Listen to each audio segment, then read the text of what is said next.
Hi everyone, welcome to today's webinar. The participants are joining us. At the moment, we have already a good amount of people joined and more will come. My name is Daniel Kislinsky. I'm the founder of Go Global World, and I'm happy to participate in today's talk with Pedro and Denise. Denise has organized this event and in partnership with Go Global. He is leading Ask VC, and today's webinar we will talk about networking. So before Pedro and Denise will continue on this topic, I'm gonna give you a few updates about our community, and feel free to ask me questions. So let me show a few slides. All right, so if you would have any questions to Go Global World community, this is our contacts, and you may find us on all social media. Today's webinar, why founders we need networking, some useful tips. Pedro Cerdeira will talk about networking, and in my opinion, as the founder who started already 4 companies, it's one of the fundamental things that's required for you to succeed in business. Therefore, I encourage you to look for practical advice, for real life examples from Pedro, and feel free to ask questions. A few things about Go Global World community. We are a free community for founders who speak English and would like to go global. We give you access to global capital, customers, and like-minded people. It's free for you, but it's expected you guys active and are ready to help out each other to enter each other's market. This is the team of Go Global World. We have over 40 people on the team, and they are in 30 countries around the world. We have lots of members on our community as well. So this is your potential network, which can help you going global if you would be active and actually sharing your expertise connections with them. As part of today's webinar, we are having some bonus for you. Networking is super important. Therefore, on our Telegram channel, you may access our Telegram bot, which is called Go Global World bot. This bot is designed for you to network across our network, so across our community. So what you need to do is to actually present yourself in that bot, and it will automatically connect you with some other member globally on our community. Once a week, it will notify and provide you a different person, so you can extend your global network of founders and help out each other. And hopefully it will bring you additional opportunities entering other markets, and it's all free. As another bonus of today's webinar, we're just giving away free stickers just for you to have fun, enjoy on Telegram and WhatsApp. To find them, you can just scan these QR codes, and you feel free to use them. A few words about our webinars. We have lots of amazing speakers coming to our webinars, such as Pedro, Donna Griffiths, Ilyas Tribulaev, Bill Rackett, and those people are coming to share expertise with you to help you to get to the next step in your business adventures. We do have other events coming up very soon. This week, we will have Global Founders Meetup in English this Friday. So if you'd like to network and meet other founders from different countries, from different continents, I encourage you to join us and be ready just to share how you can help, and they will tell you how they can help you.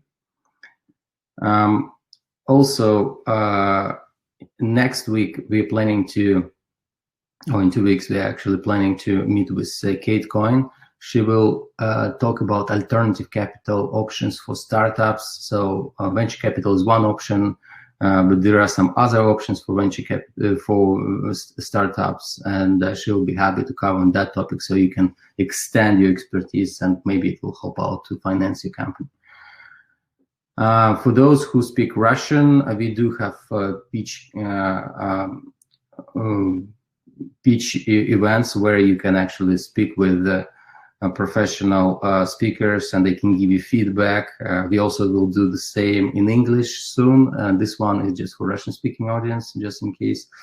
Also for Russian-speaking audience, one of the global founders from Russia will talk about how to enter global markets and start it in if you started from Russia. And another webinar in Russian, and also I plan to do this in English. This is about networking. So how to build your networking so it helps you in life and in your professional career. And those speakers are the best among I know, including today's speaker, and this is all created for you for you in order to help you out and to take you to the next step in your business. Our events of Go Global World are, you can find on Eventbrite. Just find Go Global World.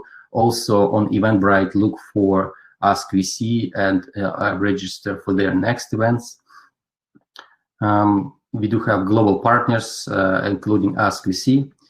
And if you would have any questions about the community, this other opportunities, or you would like to help out, this is our contacts, and you can join us by going goglobal.world, and you'll see all our social network on the website, and you just feel free to join. We'll be happy to see new founders who are going global.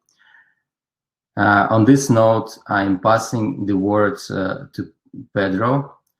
And I'm really excited that this webinar is about networking, because I'm really crazy about building network and helping out. You know, there is one thing that I learned, that to build a strong network, you have to give and take. And on this note, I'm passing the word to my colleagues. Thank you. Thank you very much, Daniel, for the introduction. I hope everybody can listen to me just fine. Could you just please wave, Daniel? Pedro, can you hear us? Yes, I can hear you fine. Can you hear me? Can you hear us? Hello?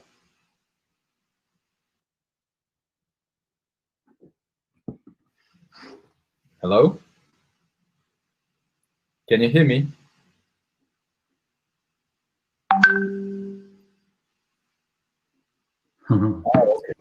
Yeah, we have some. Yeah, I just had a that minor technical issue. Just a second. The guys are gonna turn on the microphone. Just bear us a moment. Okay. So I think we're fine now. So let's go ahead. Fantastic. We have the first comment in the chat. Thank you very much, Vasily. Very much appreciated. So again, a big thank you to Denis and to Go Global World for this invitation to do this this webinar. I would like to settle this with you in advance, all of you in the webinar. In order to make this as interesting as possible, I'd like to make this ultra interactive. So I've passed the point where I've got patience to listen to myself for an extended period of time. I can bear with it for a couple of minutes and then no more. So please do help me in making this as interesting and as interactive as possible. I'll be looking at the chat for any questions or any comments, and we'll be happy to incorporate them into the content of the webinar. Nice news for today, no slides. So it will be just conversation, and again, you play a fundamental role on this. So networking, I thought a little bit about the topic. This is nothing outlandish or strange or an arcane science that needs to be studied and practiced in order to make this work. This is something which is very natural and very human. The topics that I would like to cover today, if you so help me, would be very simple. It would be 5 simple topics. Why? So why networking? Why is it that networking is an important activity, and what can we take out of it? The concept of networking. So what is it all about? What is supposed to happen? What is not supposed to happen? Then usually comes a comment from a lot of people, which is, oh, but I'm an introvert. And can I network? Should I network? I do not feel comfortable networking. I do not feel comfortable talking to other people. So there's nothing to fear about this. Again, this is a natural activity, and you just have to play the game without any further ado. That's how it works. And then another topic, a little bit on the how and tips and tricks, if you will, how to make it happen, how to make it simple. What types of questions you can have in the process of. You will see that it's very, very simple. And then a final section on direct Q&A if you want to pose any questions. So regarding the first one, why networking? So if you think about it, the secret sauce of humanity and for mankind to be where it is, it's cooperation and collaboration. Okay, so it just so happens that we cooperate and collaborate better than a lot of other species out there in the wild. It's not a strange concept. You see wolves, for example, gathering in a pack of wolves. You see sheep gathering on herds. So you see groups of animals actually cooperating for the common good. And that's exactly what humans do. We cooperate. And establishing these connections in between us is what somebody some time ago called networking. So it's as simple as that. It's a human activity. We as people need other people in order to thrive, in order to conduct our business, in order to have our relationships, and in order to build things. What gives us a lot of power over other animals, it's the ability that we have to create complex collaborations. And that's mainly because of language. So because we have a language which is very abstract, we're able to put in place complex collaboration patterns that go beyond saving our lives or getting better food or better water for that matter. So all in all, it's a simple human activity, and in fact, it's an instinct that all of us have inside ourselves. People are also very curious by nature. All animals are to a certain extent. So why shouldn't I would like to find out more about all of you, for instance? I do. I'm on this webinar. I find it interesting that we have quite a few people on the other side looking at their screens. And I'm curious in order to understand what is it that you do, where you are, what sort of interests you have, and all of that. So all in all, it's perfectly normal and perfectly human for people to establish these types of relationships. Okay. The other thing which is also interesting is the fact, and there was a guy some time ago that came up with this sentence. It goes anything like, "You're the average of the 5 people you spend the most time with." Okay, so if you live inside a contained world, you will not see the outside, and it's incredibly important that you establish these types of relationships with other people that live outside of this world, so that you can feel some fresh air around you, and you get inspired with other things which can be highly beneficial to you. And then there's also a very famous saying or sentence that says, "Show me your friends and I'll show you your future." And what does that mean? It means that the people that surround you, to a certain extent, determine your success and the levels of relationships and what you're able to do in your relationship with the rest of the world. So another very powerful concept that should convince you that networking is fundamental for you is the fact that you're basically 6 degrees away from anybody else in the world. This has, to some extent, been demonstrated mathematically, and it's simple. I mean, whatever the person it is that you want to speak to or you want to get to, it should take you very few hops in terms of relationships in order to get there. Anybody.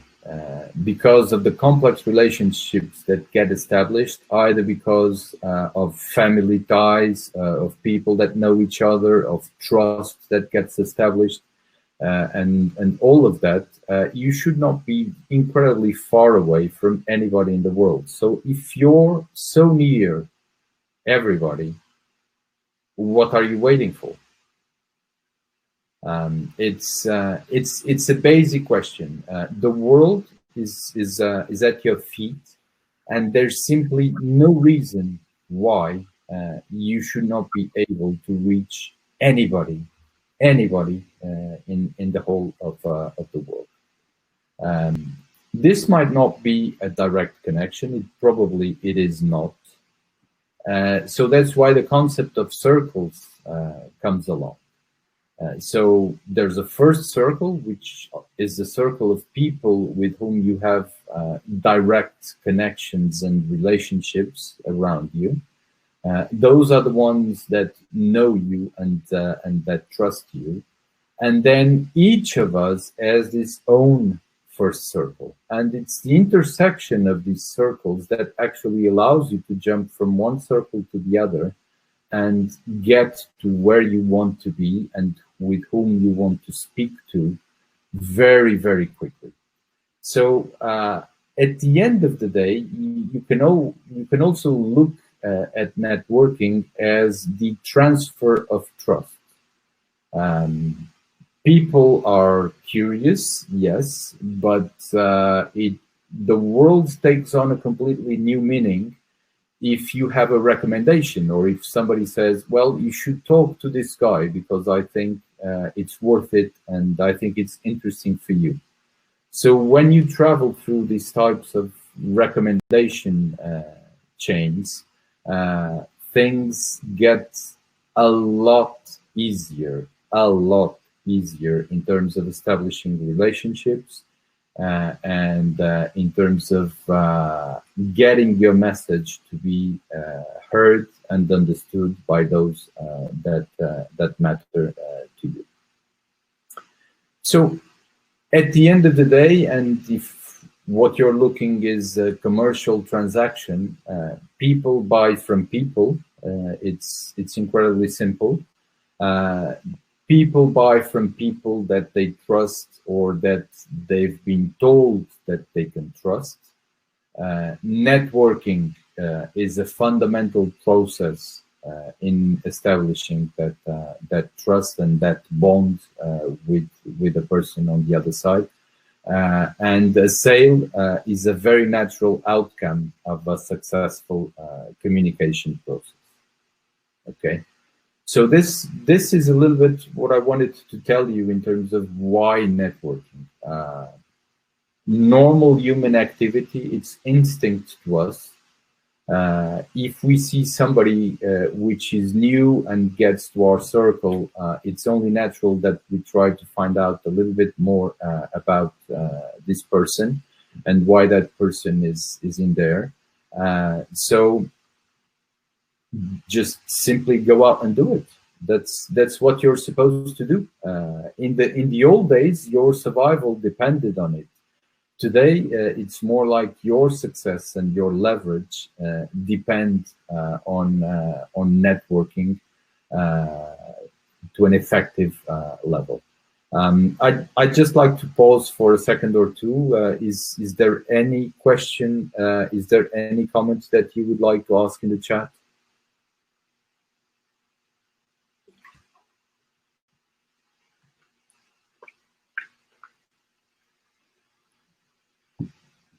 We can't hear you, Dennis. Write it down. Write it down. Dennis has a problem today. He was supposed to be live as well in voice in the webinar, but unfortunately his microphone is not working. So feel free to just type it down.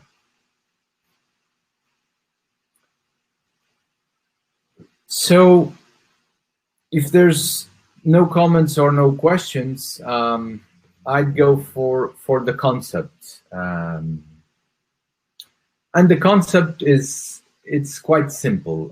Again, you just need to be human. Be human, be nice, and smile. It's very important to smile. It's very important to be nice because people like people that smile and that are nice. And what that basically means is that that person is not a threat. Okay, and if you're able to smile, which everybody is, then you've done the most difficult part of networking. Just look at somebody in the eyes and smile, and that's it. It's as simple as that. And that first look establishes the relationship, and you can go from then onwards. And if you think about, well, sometimes people are shy. That's true, and they don't want to start the conversation. But you don't have to say anything incredibly intelligent or fancy, or whatever it is. You can just look at the person, smile, and say hello. And that's it. And the conversation can start from that. You've done your first step, which is moving forward and volunteering your hello. So there's no reason for the other person not to look back at you and smile and then say hello as well. And then you can go on naturally to see if you have any common interests or if there's any type of collaboration that you can establish in between yourselves. Having said this, networking is something where you constantly need to consider the other person's position.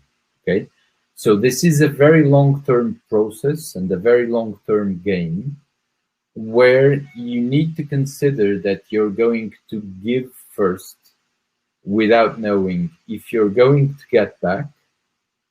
You will, most probably. That's what usually happens. And when you get it back. But you need to be willing to give first.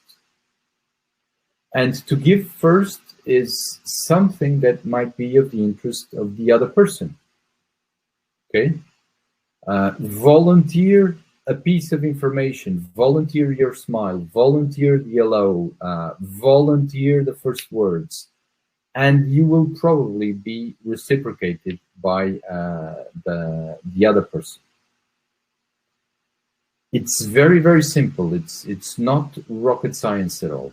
As long as you put yourself on the shoes of the other person and understand what is interesting for them, what is important for them, and you are able to address that instead of looking at that relationship purely from a selfish point of view, you are, imagine that you're playing a game, you are gaining credits. And the more credits that you have, the more you will get back. So go for the credits, score your credits. Don't worry about what it will get back to you and when it will happen, because surely it will happen, and probably you will even get more than what you've put in. But be willing to invest first in those relationships and in that type of network. It's really important that that people do this. If I consider yourself, when I'm talking to you, when I'm thinking about what is relevant for you, then you will find it interesting, most likely, and you will feel in the need to reciprocate that. Okay, but do not be afraid. This is not an exchange, an immediate exchange. You're not exchanging one thing for the other. Invest. It will grow and it will get back to you. Have no doubts about it. Okay.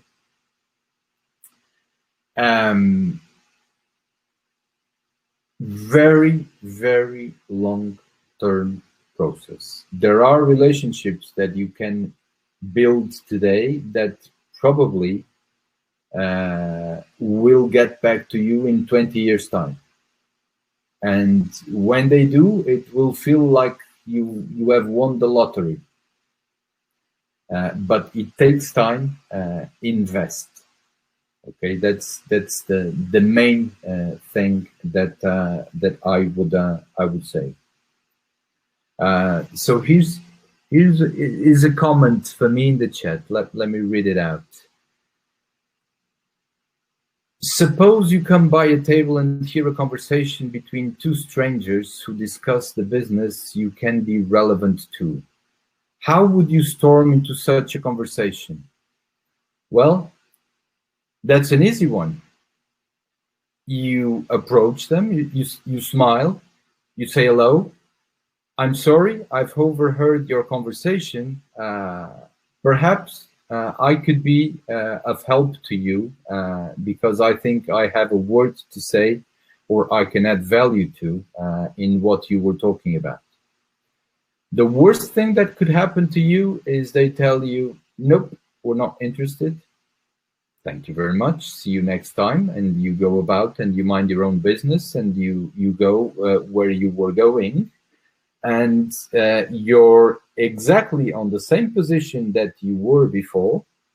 Or if they're curious and if you have smiled, they will ask you, how? Tell us. And you might have won a customer.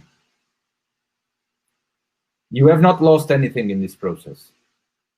If they tell you we're not interested, please do not overhear our conversations. That's fine. You just follow your path, and that's what it is.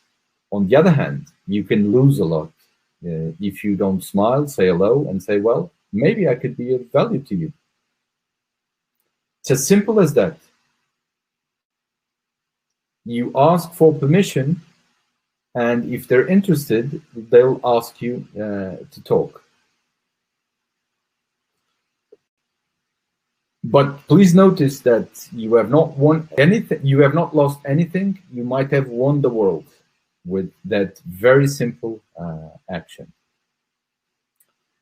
The other thing that I wanted to dwell a little bit into, it's the message. So we've already seen the attitude. You need to be positive and you need to add value. The other thing is the message. So humans like stories, okay? All of us have been brought up during our very early years listening to stories. That's how we learn. That's how we like to absorb information. That's how we have been conditioned to absorb information, as stories. And stories are about people, are about things that happen, are about good things, are about bad things, but usually there's a narrative behind them. Okay, so it's not just dry facts. There's a narrative, there's actors, there's people, there's things that happen, there's actions, all of that. So take your time in building your story or your narrative in an interesting way. People usually, and that's even more true today, have short attention spans.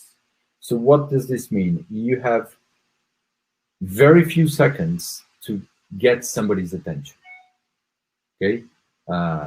Some years ago, your attention span could be a chapter of the book. People had the time and the habit to sit down and read a chapter of the book. Today, people Google. Today, people go to the internet. Today, people look at Twitter, and their attention span is a lot more reduced than it used to be. So invest in the time to put together a narrative and do a little bit of storytelling, which is interesting according to human parameters. You do not have to tell all the facts. You can leave room for imagination. You can leave room for questions. You just need to get the interest going. You know, it's like when you pitch to investors, for example, nobody's expecting you to put up a 10-year financial plan in your 5-slide pitch deck. But you need to somehow say just enough so that people get interested on what is going on, and then they ask you the questions back, okay? So do invest in the narrative, do invest in the story, because that's how the human brain works, and that's how strong connections are made. Now, another important thing is your story or your narrative does not have to be universal. So what do I mean by this? Targeted. Not everybody is interested in all your stories. If you're doing a sales pitch, then you should do a story with a narrative that appeals to your natural customers. The other ones you're not concerned about. So what this means is that you need to think in advance, what types of profiles are you targeting? And this is all about intention and preparation, okay?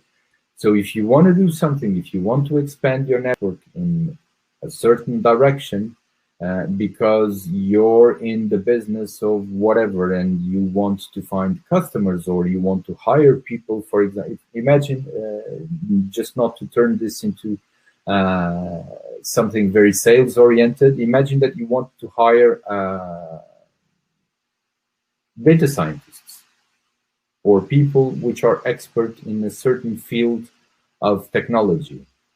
So what you need to do is to find out where these people are, what their habits are, where do they gather, and you need to find people that know them and can actually facilitate the introduction. So you target your story and your message and your value proposition to that specific peculiar that you're looking for. You don't have to come about with a universal narrative of things, because that would be too complex. Target it, pick your group, pick the people that you want to talk to, and put yourself on their shoes, think about what is interesting for them, and follow that. Follow that path. It's all about preparation and coming up with something that makes sense, and with something which is a value proposition which is valid for the other side. Something that comes along very often is, but there's culture and there's controversial topics. Yes, that is true.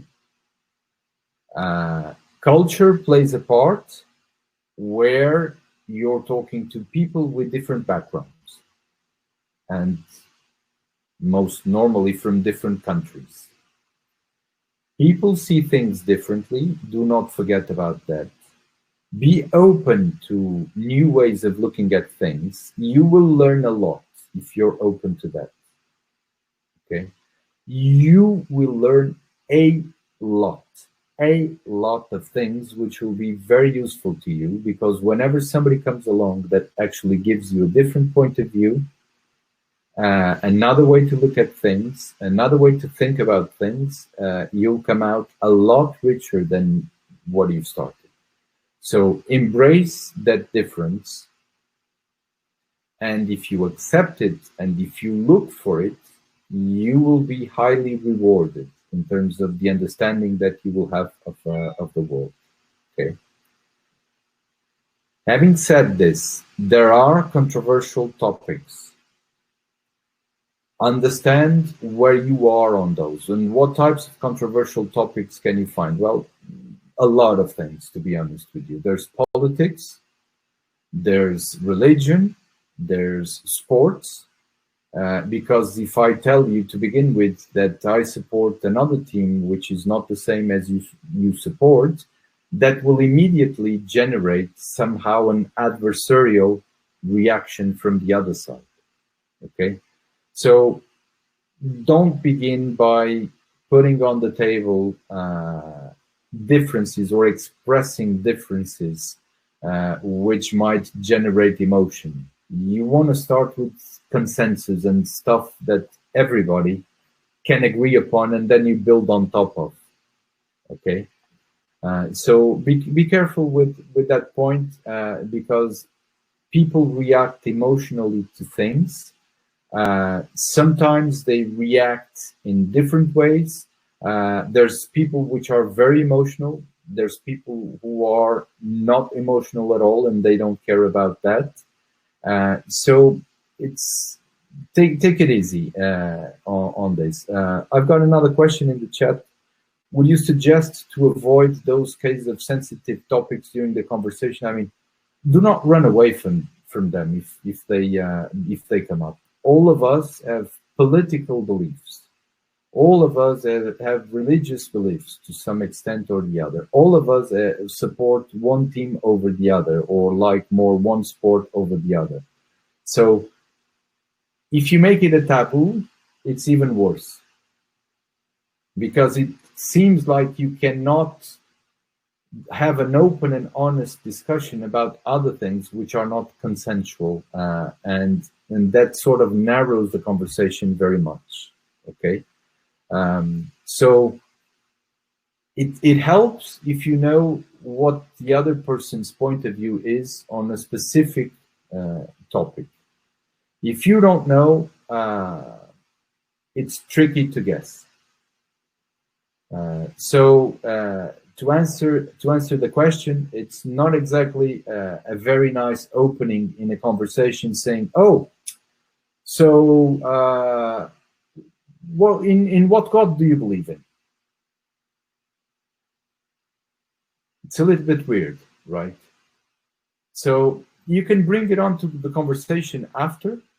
You can find stories of people that, for example, profess the same religion. Maybe you profess the same religion as well. Maybe you support the same football team. But try to find it out in the beginning, Because again, it can get quite emotional, and you never know what type of reaction you can get from the other side. Another question. For example, could you give us an example? For example, the person of the opposite belief. If you find out that the person is of the opposite belief than you are, that's a simple one. Respect their position. I mean, you don't have to agree with it. If everybody loved yellow, the world would be completely yellow and it would be extremely boring. Richness comes from diversity. So if you know for a fact that the person has the opposite belief that you have, well, you can acknowledge it. Because now you know a little bit better where you stand. So you can acknowledge it. You can say, well, look, it's actually funny because we do not profess the same belief, but as a matter of fact, there are these similarities in between the beliefs that we profess. So you look for the common ground. You don't look for what separates people. You look for what brings people together. Okay? And it could actually be a nice conversation. I've heard not very long ago, two guys, completely different religious beliefs, that were actually in a fantastic discussion, and a religious discussion, because they obviously knew very well, one the Bible, the other one had a different reading of the Bible, okay? And they both knew very well their versions of truth, and they were able to discuss it in an extremely interesting way. And I've seen them getting along very, very well, and they enjoyed the intellectual challenge of being able to have that type of discussion with the other person and actually being challenged from the other side. Oh, so why do you think that this happened? And why do you think that this is in there? So what would be the nice or the logic conclusion to this or to that? So you need, it's entirely possible to establish these types of relationships, which can be very, very interesting, which are based on diversity, but you must make sure that there's a lot of respect at the same time. And people find that usually people find that intellectually very, very challenging, because they're able to question the other side. And it's like playing chess at the end of the day. There's a person in one side that has the whites, there's a person on the other side that has the blacks, and it's actually a confrontation, but according to very specific rules. And it all goes well because you're respecting the rules, and each one of you is making the most to win. So at the end of the chess match, what happens? If you lose, you compliment the winner. If you win, you're happy and you expect to be complimented by the loser. Okay, so as long as you build it on mutual comprehension and respect, it can even be very, very interesting. Okay, and it's actually challenging because I myself, and you can think for your head as well, I find myself having a conversation with a person that disagrees with me and is able to argue with me in an intelligent way, a lot more challenging and a lot more enlightening than somebody who just says, yes, you're right, yes, you're right, yes, you're right. There's no fun in this, okay? So to cut it short, as long as you stick to respect and you sort of understand where it's coming from, it's absolutely fine to go into controversial topics with respect. Obviously. The other thing that I wanted to mention is your ask when you're networking. Okay, so when you're telling the story, and that story is supposed to have an end in itself, and that end needs to be very clear, again, because of attention span, because people do not fully understand all the shades and all the context of your story. But so you need to be very, very clear in the end what you're talking about. What is it that you're asking? And it's fine to ask. It's absolutely fine to ask. But you need to be, you need to know what to ask, because people might not understand exactly what is it that you want. So if you just say, look, there's a nice day, right? There's a nice day outside, the sun is shining, the temperature is fine, everything looks okay. So what does he want in the end? What does he mean in the end by this? Okay, so be determined in terms of what is it that you're asking. And it's fine to ask. I mean, people can tell you no, people can tell you maybe, and people can tell you yes. And again, you go from a position where you cannot lose. I just wanted to address another question that came in the chat in between. Suppose you are at some gathering of startup founders. Is it more efficient to begin conversations with a series of questions or by delivering some prepared message? Right. So this talks to rehearsal.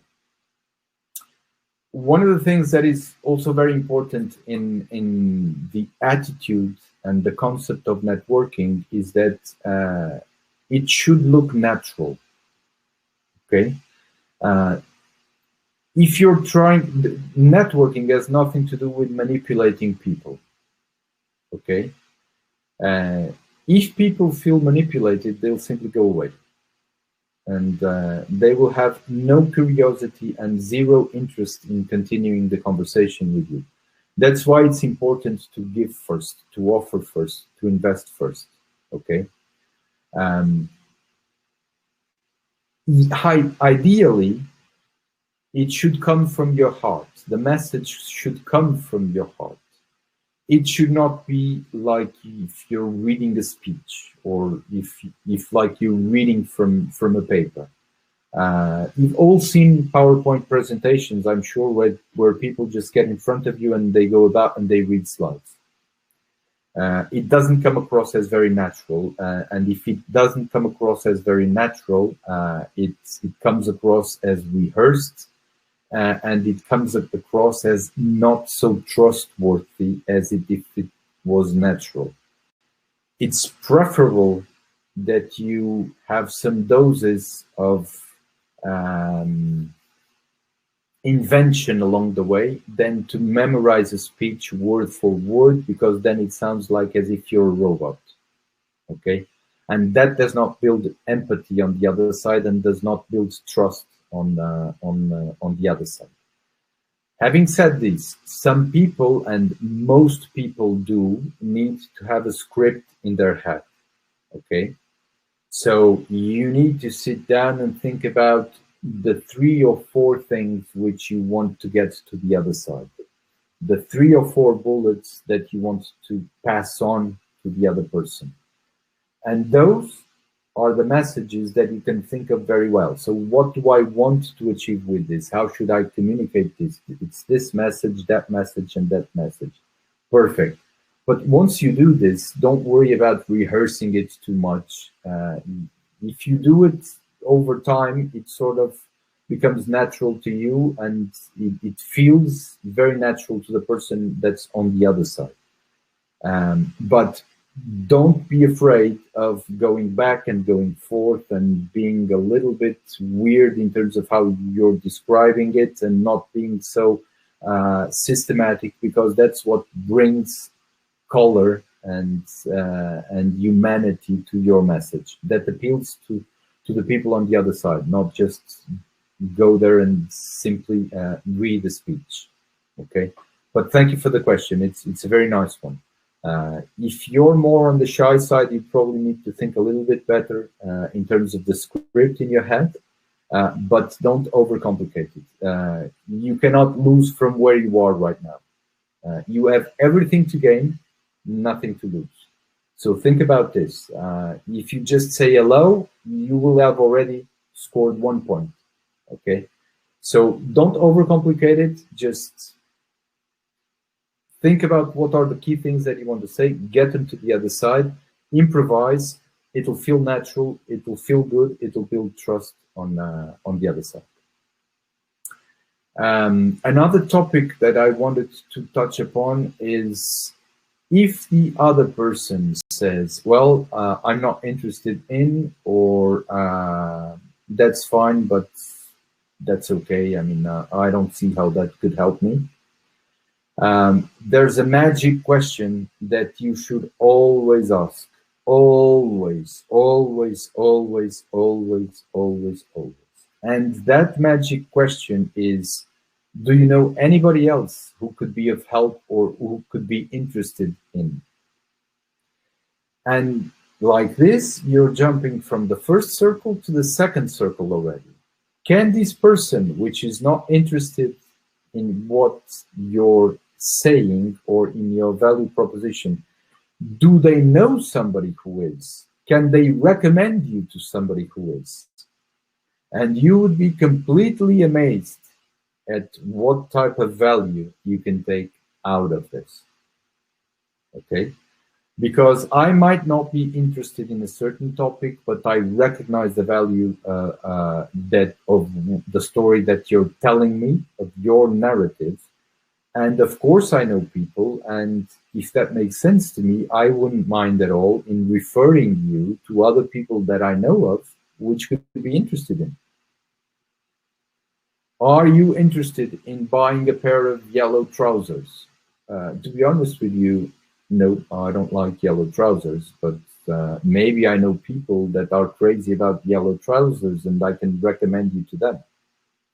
So it's as simple as this. It's a magical question that it will open the world for you. Another question here, how to approach, meet, and make friends with a person with more status? What can you offer him? How to interest him because he has everything? And why should he reciprocate with me? Because it is better for him to spend his time on contacts with more promising contacts for him.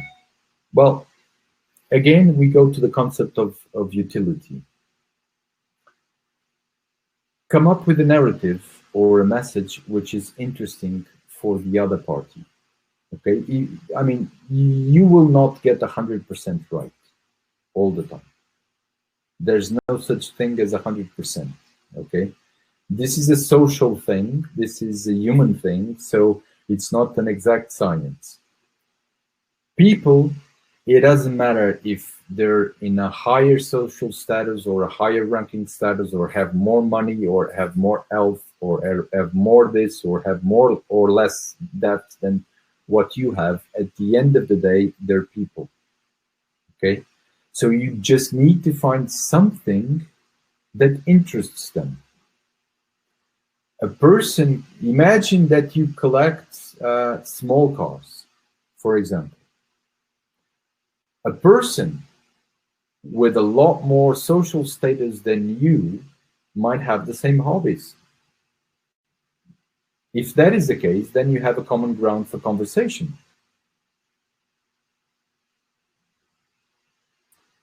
So at the end of the day, we're all human. It doesn't matter if you rank higher on a social status or you have more money or you have more of this or more of that. We all have interests, and interests do not translate directly to money or to people. We have natural interests, all of us. So if you can find something that interests that person, then you have common ground to discuss and you have value to add, most probably. You just need to find out what. What is it that you share in common with that person? And today it's incredibly easy. You can go to LinkedIn or to Google and you can find everything about almost everybody in the world. So that just means that maybe you should do a little bit more of preparation. Find out what is common in between you and that person. Maybe you both like bird watching. Maybe you are an expert in bird watching and that person is just starting and has a ton of questions to ask you about bird watching. And suddenly That person that was supposed to be of a higher social status than you are, or have more money than you, or whatever it is, suddenly you're leveled, or you're on a higher status than that person because you know more about bird watching than that person. Okay, so we're all humans. I mean, at the end of the day, this is not exact in terms of that person is more here and I'm more there. You will share something in common, and for sure you'll be able to come up with a story. Did you go to the same school together?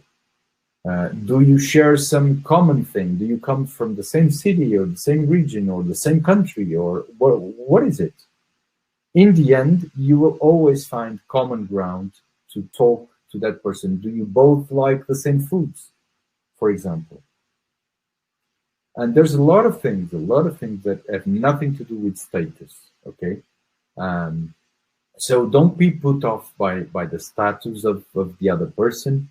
Do your homework instead. And people, they usually are curious and they want to hear what you have to say. If it doesn't interest them, that's fine. Move on to the next one. It's as simple as that. Tied into this, I also wanted to touch upon on the channel. So how do you do this type of thing, and how do you meet other people, and how can you amplify your chances of success? So what usually works quite well is events and trade shows, because if you go to an event, then it's probable that all the people that you find in that event share the same interests that you do. So you have common ground and you have something to talk about. If you go to a play at the theater, then probably the person next to you also likes the same play that you like, because both of you are at that theater. If both of you go to a rock concert, for example, then probably both of you like that band. You might like it more, you might like it less, but if you're there, then probably both of you share a common interest. Now, this is interesting, but now we have a new normal coming up with the pandemic and with the social distancing and all of that. So how does this happen? What can we do to go around this type of thing, since we should not, or we cannot meet in person at this type of trade events or cinemas or theaters or whatever it is? So there's plenty of things that happen online. You have a ton of websites that do this sort of speed dating, so to speak, in between people. You can easily find things like that. Networking websites, just start a conversation with this person, start a conversation with that person, schedule a conference call with this person, schedule a conference call with that person. So it's very, very easy to go in that direction. Most of these sites will ask you to fill in your profile so that they can sort of match make you to the other person, to make sure that you have some common grounds and some common interests that you can talk about and discuss about it. Try it, because it's very interesting. It's usually some fresh air into your life. It's usually new things that come, new ideas, new points of view. It's a very good idea to do this type of thing. And you don't need to leave your house in order to do this today. So the friction level is very, very small. No need to go to the event, no need to get the tickets, no need to park the car, no need to go in, no need to sit down. You have everything that you need. You can spend 24 hours on this if you want to. That's absolutely fine. But what usually works very well is when you do the first interaction with the other people in person, and then you keep it up in the virtual world, by email, by LinkedIn, by WhatsApp, by Telegram, by whatever it is.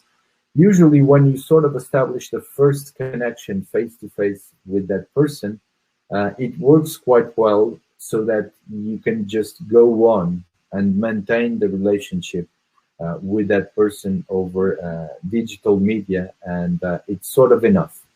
Sometimes you need to do periodic check-ins in order to rebuild the trust that you had with the other person, but it works very well, even for business. If you start by paying a visit in person to your customer, and then you sort of revert to conference calls, web conferences, phone calls, WhatsApp messages, and all of that. If you do it electronically, it usually works quite well. Any questions so far? I need some water.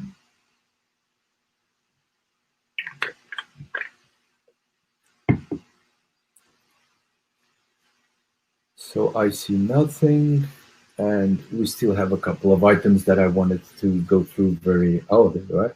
There's a belief that online you miss a lot of verbal info. Dennis, that is very true, because you only see a part of it. When you're live and face-to-face to a person, there's all sorts of non-verbal communication that go on. You look at the person's eyes, you look at the person's hands, you see what the person is doing, where are they looking at, if they're getting distracted in the conversation, the tone of the voice, and all of that. But it's what we have today, and it's better than nothing. So the way I look at it is it ideal? No. If it's face-to-face, it works a lot better. Can it work? Yes, it can. Is it better than nothing at all? In my opinion, it is. Is it less efficient because it's not face-to-face? Well, maybe, but at the end of the day, you get stuff done, okay? Apart from the current situation with coronavirus, something that happens a lot is, for example, is how do you maintain relationships with people in other countries if you do not go there every week or every month or whatever it is? Well, you have to do it electronically. And we go back to the same situation. It's better than nothing. So it's not 100% effective, but it's what you have, and it's what you need to play with. And it's working quite well, because we're also now, with the pandemic, being more trained and more susceptible to this type of situations where you do not shake hands with the other person live. So a lot of the trust building that used to happen on the first relationship live, when you look at the other person in the eyes, the fact of the matter is that it's happening today over Zoom or webinars or whatever it is. So I think it's not the first choice, but very, very efficient in the end, and definitely better than nothing. Any other topics? Just pause for a second, see if any other question comes in. So I see that the number of people is the same as when we started, so that's fine. Nobody switched channels, which is good. Let's go to the rest, because we already have an hour and 5 minutes on the go here, and I don't want to bother you too much. So the introvert part, we've touched on quite a few topics already. Because if I'm an introvert and if I do not feel comfortable about what is going on, what is it that I do? I prepare. That's what it is. Usually, people which are introvert, which is absolutely fine. You can be an introvert as much as an extrovert. It's your own character traits, and that's absolutely fine. But if you're networking, you're relating yourself to other people. So you can look at it as work, for example, if it feels more comfortable to you. Or you can look at it as a social activity or a hobby, if you will. Discomfort and the shyness that introvert people usually feel normally comes from thinking that they're not prepared, or somehow it's going to be something that's going to escape their control. Well, guess what? Again, this is a game that you cannot lose. Networking is a game that you cannot lose.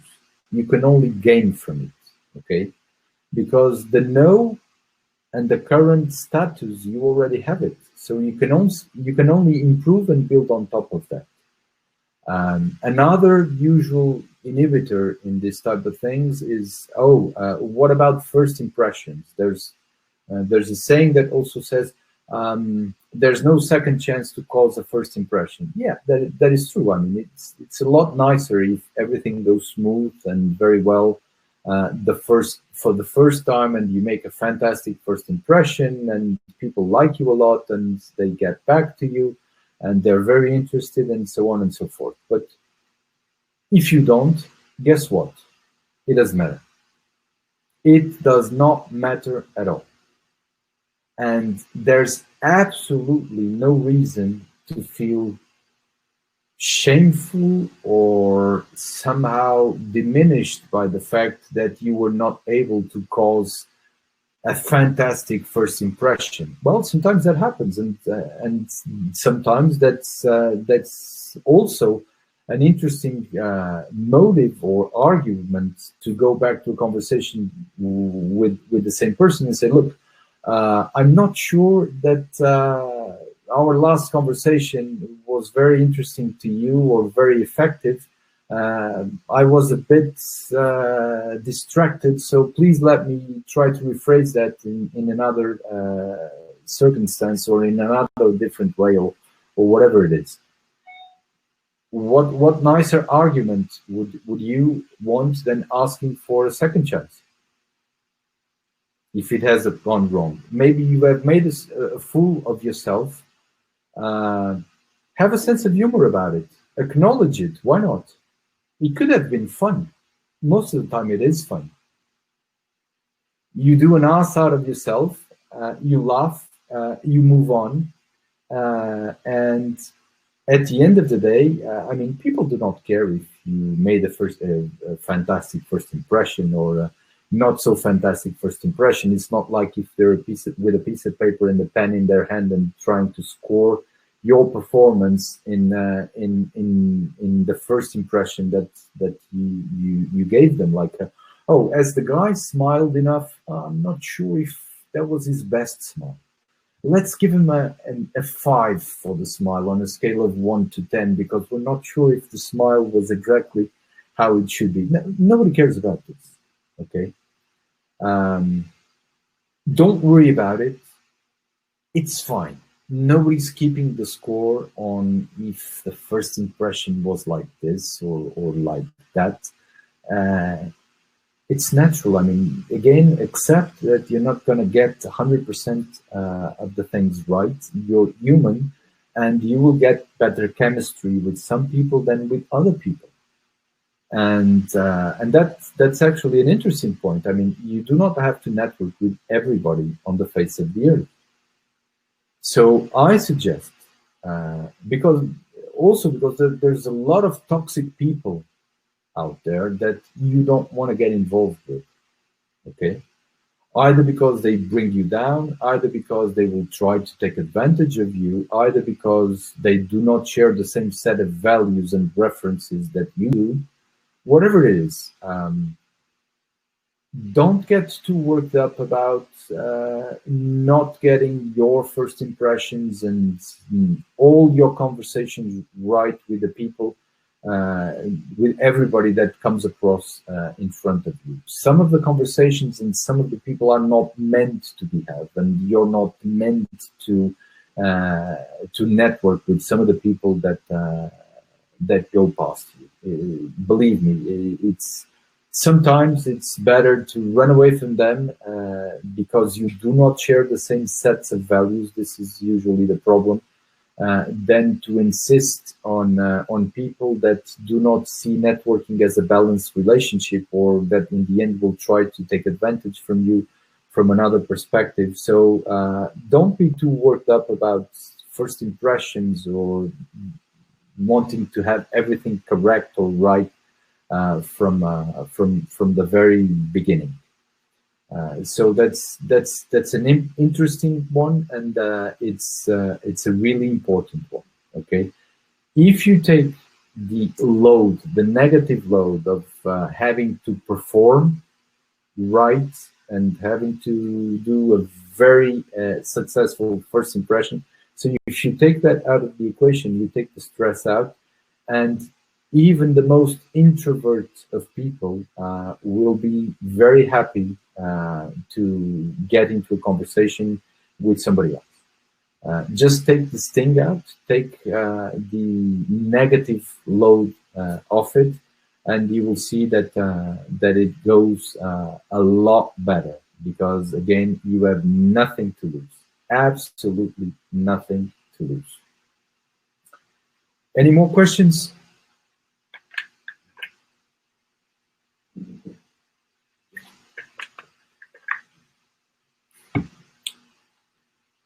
So I think there's only one topic which was left, which is around maybe how and tips and tricks and how to make it right.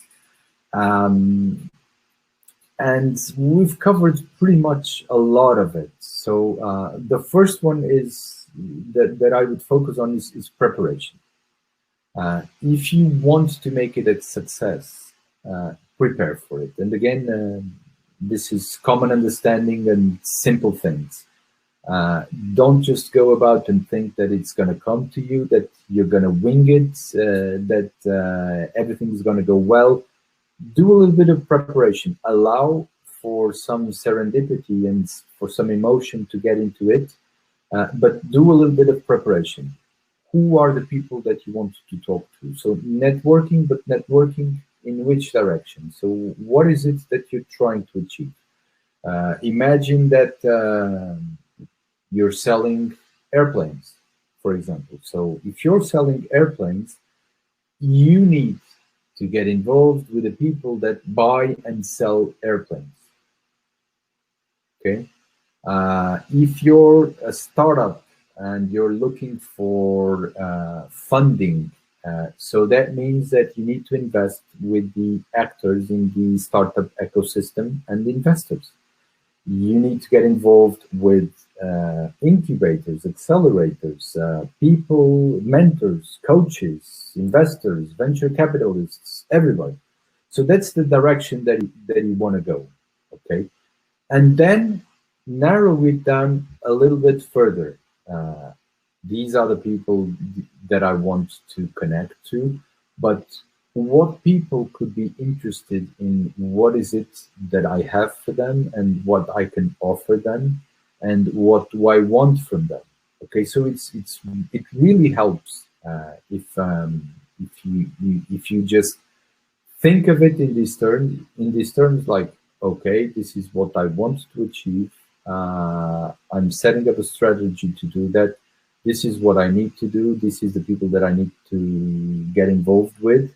And this is the plan, and this is how it goes. Okay, so if you're looking for people that buy airplanes, you do not go out to the beach in the middle of the sea and try to network with the people in the beach, because you might find somebody which can interest you in there, but most people will not have any common ground with what you're looking for and the type of narrative that you want to put in place.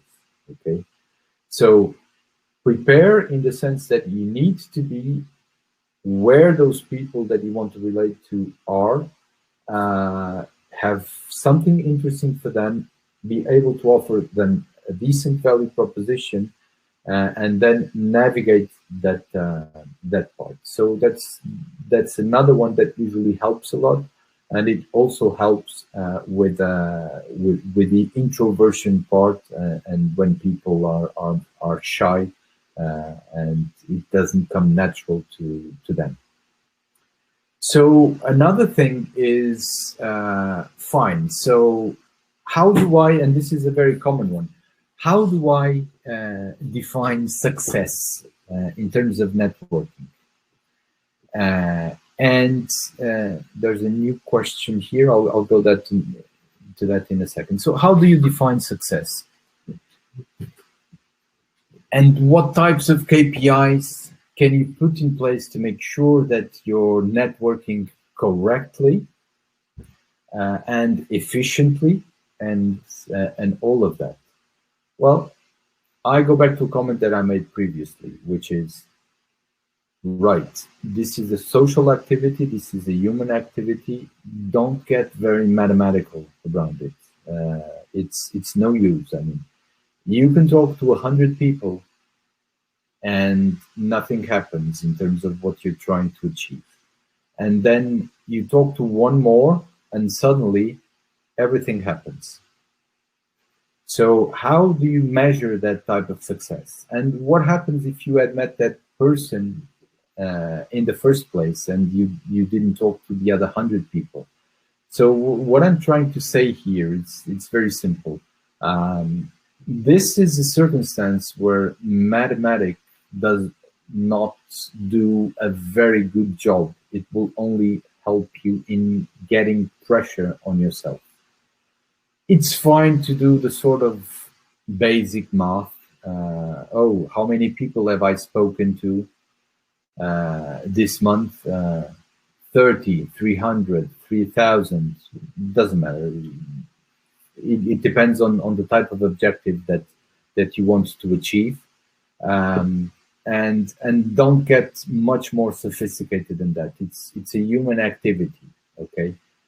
So you can sort of find a couple of interesting things as you go along. Am I pointing in the right direction? Is this coming out to be efficient? But you will not get a tool which allows you to objectively measure how efficient you are, how effective you are, and all of that. So I would not worry too much about that. So going to the question, suppose you have a person in your network who can help you out with your business, but you didn't talk to him for 10 years. How to approach them naturally so you don't feel used? Well, very, very simple. Hello, remember me? And just smile. I mean, it's a lot nicer if you have known a person and you have not spoken to that person for 10 years for whatever the reason, and then you go back because that person already knows about you and knows that you exist, then to get an ice-cold contact with somebody that you never met in real life, and that person has not met with you as well. So think about this. The fact that you knew the person is nothing to be ashamed of. It doesn't matter. Sometimes it happens that you do not talk to people for a very extended period of time for whatever reason. Again, it's no big deal. But you would feel surprised because most people have not forgotten about you. If you, the last time you spoke, you were on good terms and will actually be happy to speak to you and to hear about you again. So again, it's a game that you cannot lose. Pick up the phone, call and say, hello, do you remember me? We have not talked for about 10 years. But I want to see if I could ask you a favor and you could do something for me. It's very simple. This is the situation. This is what I'm doing. And I wonder if you would mind doing this and this and that. You cannot lose at this game. The no, you already have. So again, just frame it like it's a game that you cannot lose and you will be absolutely fine. Another question, how to keep contact with people the right way? Should I somehow remind of myself before going to business issues? So there's no right or wrong rate of follow-up with with people. It depends on various people. Okay, so I go back to my previous content about don't try to overcomplicate things in terms of KPIs, or I need to follow up with the whole of my network every single month. No, that's usually not how it works. You will know when it's sort of right to go back to this person or that person. I mean, if it's a relationship that you would like to keep on a recurring basis, and you would like to talk to that person consistently. For example, you want to talk to this person, say, once a month. So if a month has gone by and if you have not said anything, then it's time to go back and to offer them, again, the philosophy of give first, because that person will reciprocate. Give that person something that person likes, and then that person will get back to you. Okay, and you can control the cadence, but don't be too scientific about it. Okay, again, if it's somebody that you want to keep close to you, take the initiative to reach out to that person once every week, once every month, once every 3 months, once every year. Christmas, New Year, other holidays and stuff like that are incredible arguments for you to say, well, how are you doing? It's been a long time. We have not talked for quite a bit. Just thought about you for whatever reason, and I decided to ping you to see if everything's fine. And then going back to your question around the business issues, it's supposed to be a balanced relationship. Okay, so you're supposed to provide something of interest, and the other person is supposed to give you something of your interest as well. Okay, sometimes people don't want to buy from you, and that's fine. But do not think that just because a person does not want to buy from you at that specific period in time, that they will not buy from you on the following day, week, month, year, or that they don't know people that can buy from you. Okay, so don't underestimate the power of one contact. Okay, it's really important. Be respectful of everybody, because you can a certain person might not be drawn into your value proposition, but might have an incredible network of people that just want what it is that you're offering. So don't underestimate the power of the connections. Don't overestimate the power of saying hello. I just remembered that it's been quite a while since we've spoke. I just decided to say hi. Is everything fine with you? Nothing else. And people like that. Of course they do. It's an expression of interest. Or, I was having this conversation with A, B, and C, or I was looking at this thing on TV, or I was reading this book, or whatever it was. And you come to my mind because of this and this and that, and I decided to say hello. Very simple. Another question. Sometimes I become shy in a group of strangers, especially if they are shy too. So how to break the vicious circle? Common ground. Very simple. Talk about things which are common ground for everybody. So this happens a lot with, for example, computer nerds. So why is it that computer nerds organize hackathons and LAN parties and that sort of thing? Because it's common ground for them. You just need to pick the subject that interests the most people around you, and you will be absolutely fine. You will always find people that want to debate with you, who want to add, to contribute, to challenge, to complement, whatever it is. Just pick a consensual subject, and that's it. That's absolutely fine. If the conversation dies away, pick something else which you know it's of common interest. That's exactly how it goes. Nothing more, nothing less.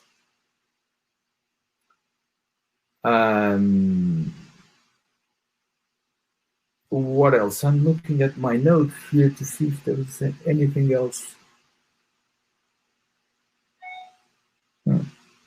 Another one. No, sorry. This is the same.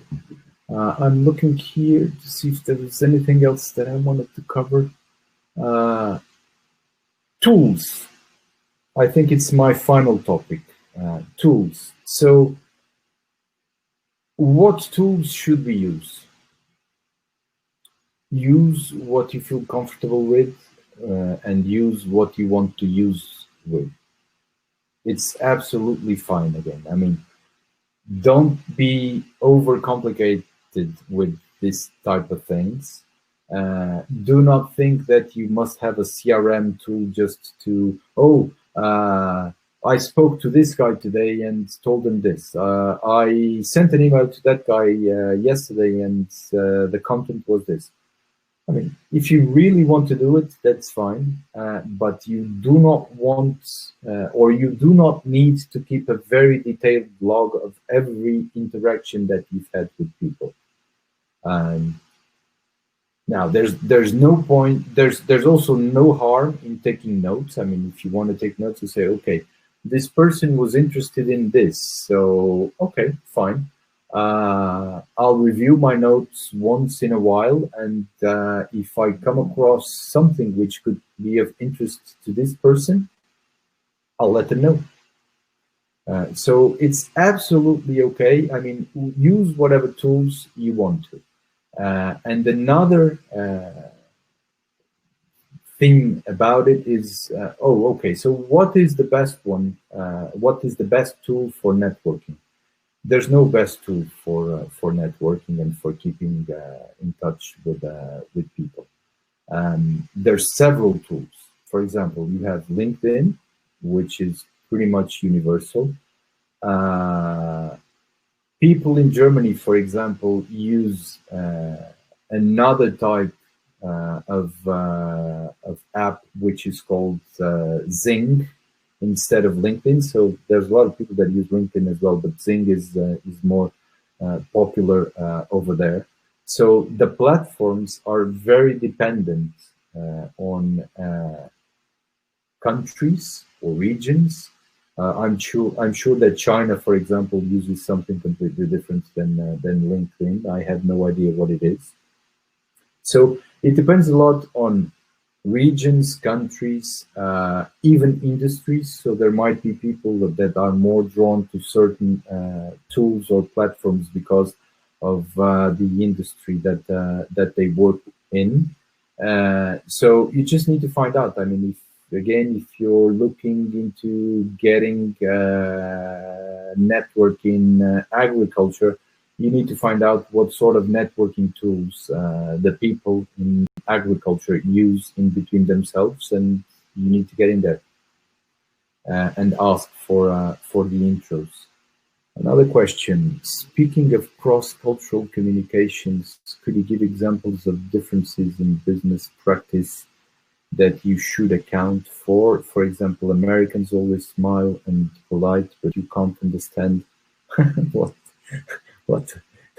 what direction the conversations move. It has to do with experience. So again, culture is its differences. It's acknowledging differences in between people, and it comes with practice. And you need to understand where they're coming from. Okay. So just because people are nice does not mean that they're saying yes to everything that you say.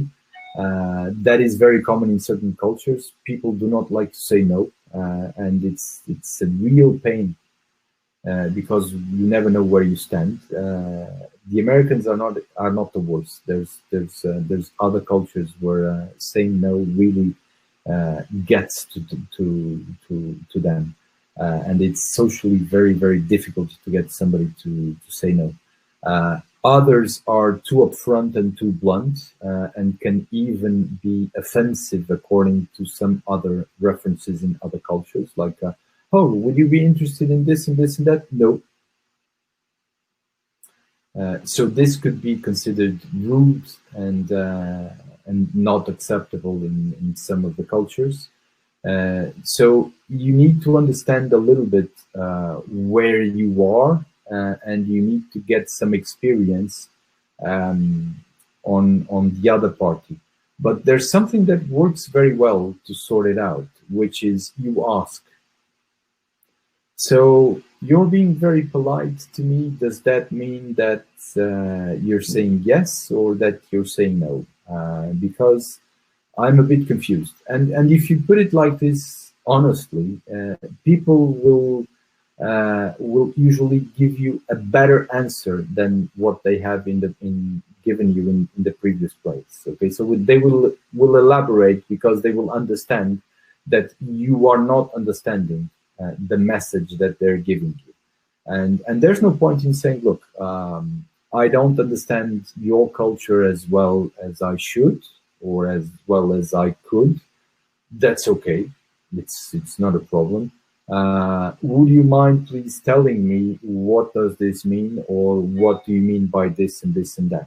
So there's even differences in language and accent and the way that certain words are used in certain places, which make a lot of difference in the long run.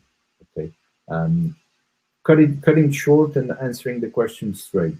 You need to get a little bit of practice, and you need to lose your shame in terms of asking, what is it that is happening? And nobody will find that offensive. I mean, it's obvious that you do not belong in the same set of common rules, and that's perfectly okay. So this person, what usually happens is that they will explain to you what is it that they mean and why. So it always pays off in asking, and you'll understand that it's a learning process, and you can learn a lot from it. More questions? So I think I'm pretty much done in terms of every topic that I wanted to cover. If there's anybody else that has any other question, I'll be very, very happy to take it.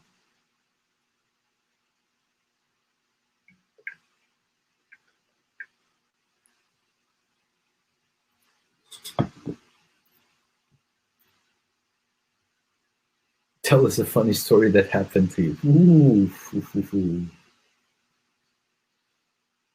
Do you really want during networking? What can I tell you in terms of funny stories? I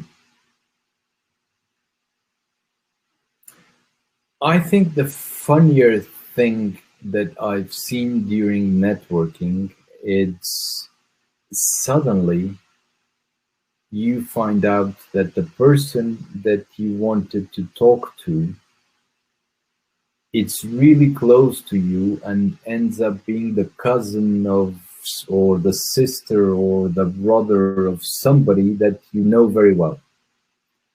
And when you've put so much work in trying to get to that person and to talk to that person and say, yes, this is what I'm going to say, and this is what's going to happen, and it's not going to be easy, and this is how it's going to be done. And then suddenly you find out that you have a lot of common ground with that person, that you can get a very easy introduction to that person, and everything goes very smoothly and very well from that point onwards. There's stuff which is not so funny, as in when you find out that you're dealing, as I was mentioning, with toxic people, or that people that suddenly do not share the same values that you believe are the correct ones, and then you start looking at it and seeing that it's going very, very wrong. There's some misunderstandings that sometimes happen, which are also funny. especially when there's different cultures involved. When the other side thinks that you're saying something and you think that you're saying another thing, and then the conversation starts to diverge, but you don't notice it until it's too late, and that person is over there and you're over here. So there's quite a few things like that going on. But all in all, it's a game that you cannot lose. What is the most unusual place you did networking in, like casino or everything? I mean, there's a chance for networking everywhere. A queue, you're standing in line for something, and you look at the person in front of you or behind you, which is doing something that you recognize, that it's common ground to you, and you say, "Hey, hello, I couldn't help noticing that you were also doing this or doing that. I'm also related somehow, or I like also that type of thing," and so on and so forth. So every place, you're always networking, you're always talking to people, you're always relating to people. So don't miss one single opportunity.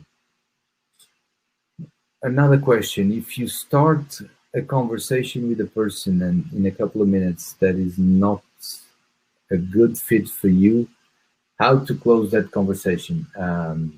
Politely, yes, always politely. Okay, always politely. Again, don't ever underestimate the power of the conversation or the person that you're talking to at that very moment. It might be that it's not exactly what you're looking for at that point in time, but it could be extremely important to you in the future. But if you feel somehow that, fine, this is not going anywhere, well, you just end it politely, and well, great stuff. So I guess we'll keep in touch somehow, and that's fine. I like talking to you very much, and that's it, and see you around. So no need to be inconvenient, no need to be unpolite, no need to stop smiling, above all.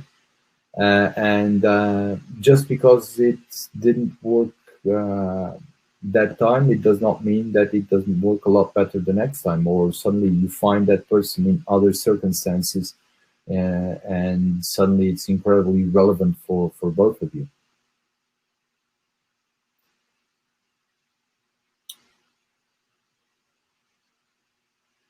Right. So we're an hour and 38 into the webinar. I've enjoyed it a lot. There's still a lot of people around.